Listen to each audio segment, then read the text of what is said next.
Machine চালিয়ে দেওয়ার পর মাঠে জল দেওয়া শুরু করলাম। জল ছেড়ে দিচ্ছি, এক পাশে আমি দিচ্ছি, আরেক পাশে আমার দাদা।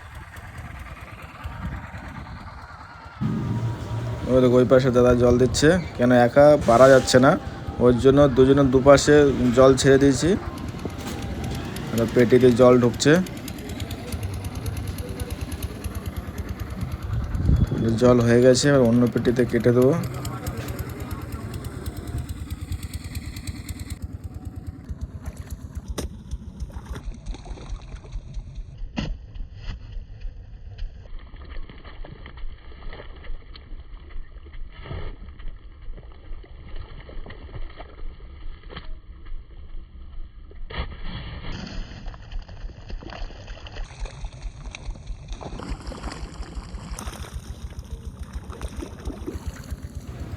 তারপরে দেখো মাঠের কোনাতে আমাদের একটা কুল গাছ হয়েছে।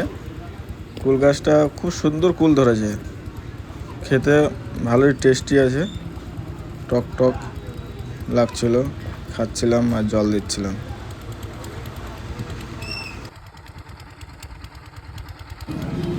ওকে বাই বন্ধুরা, নেক্সট দিন ভিডিও আবার দেবো।